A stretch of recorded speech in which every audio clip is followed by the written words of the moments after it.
जिल्हाधिकारी कार्यालयावर धडकला काँग्रेसचा मोर्चा। तेलंगणाप्रमाणे राज्यातील शेतकऱ्यांना सरसकट कर्जमाफी जाहीर करा, हर्षवर्धन सपकाळ। जिल्ह्यासह राज्यातील शेतकऱ्याला अस्मानी सुलतानी संकटांचा सामना करावा लागत आहे। शेतीला लागणारे बी बियाणे, खते व कृषी साहित्य प्रचंड महाग झालेले आहेत। अत्यंत कठीण परिस्थितीत जीवन जगत असलेल्या बळीराजाला आधार देणे सरकारचे कर्तव्यच आहे।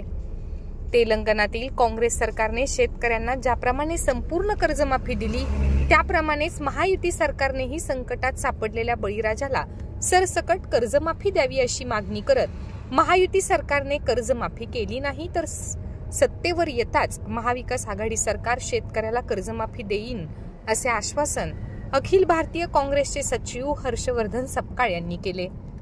आज 2 ऑगस्टला बुलढाणा येथे हर्षवर्धन सपकाळ यांच्या नेतृत्वात जिल्हाधिकारी कार्यालयावर मोर्चा काढण्यात आला। यावेळी श्री सपकाळ बोलत होते।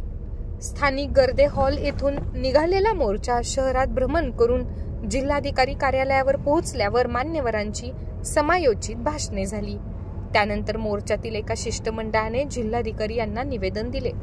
यावेळी सर्व श्री ब्लॉक काँग्रेस अध्यक्ष सुनील तायडे, दत्ता काकस, गणेशराव पाटील, कौतिकराव पाटील, ॲडव्होकेट विजयसिंग राजपूत, उखा चव्हाण, महेंद्र गवई, साहेबराव डोंगरे, यशवंत फेंगडे, जयंत चोपडे, विनोद कदम, नितिराज सिंह राजपूत, अंकुश देशमुख, अवी पाटील, रवींद्र भाकरे, नितीन गायकवाड, गजानन मामलकर, इरफान पठाण, भागवत वानरे, इब्राहिम खान, अमर कुळे, संदीप सोनोने, संजय टेकाळे, सेनसिंग रबडे, जयेश पाटील यांच्यासह शेकडो कार्यकर्ते उपस्थित होते।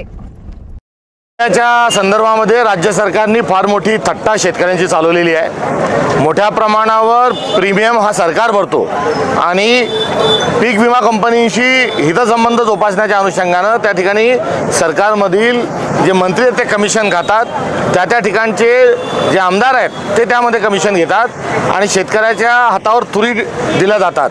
या संदर्भामध्ये लक्ष वेधण्याकरता आज आम्ही भारतीय राष्ट्रीय काँग्रेस बुलढाणा विधानसभा मतदारसंघाच्या माध्यमातून या ठिकाणी मोर्चा काढलेला आहे आणि या निवेदनामध्ये पीक विम्याचं त्वरित निकषानुसार हे सरसकट वितरण करावं या संदर्भात आमची मागणी आहे। 2024 पर्यंत सगळ्यांना घरकुल देऊ हे सांगितलं होतं, मात्र अद्याप घरकुल हे अर्ध्याही लोकांना मिळालेलं नाही। फार कमी लोकांना घरकुल मिळाले आहेत। त्या घरकुलांच्या ज्या याद्या तयार आहेत त्यांना घरकुल मंजूर करावं ही देखील आमची मागणी आहे।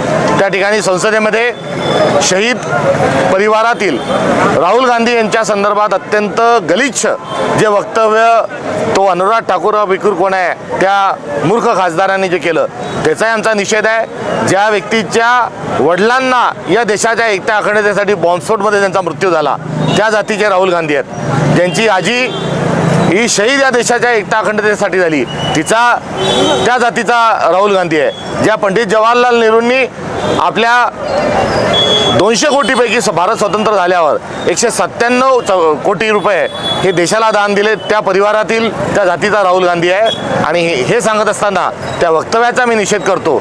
आणि एकंदरीत बुलढाणा विधानसभा मतदारसंघात जे अवैध व्यवसाय जे बोकाळलेले आहेत, जो गावोगावी वरली मटका दारूचे दुकानं याचा विळखा जो भ्रष्टाचाराचा आणि या वरली मटक्याचा अवैध व्यवसायाचा जो पडला आहे त्या पाशातून मुक्त करा या मागणीकरता आज भव्य आणि ऐतिहासिक स्वरूपाचा मोर्चा हा बुलढाणा विधानसभा मतदारसंघाच्या वतीने आयोजित करण्यात आला होता।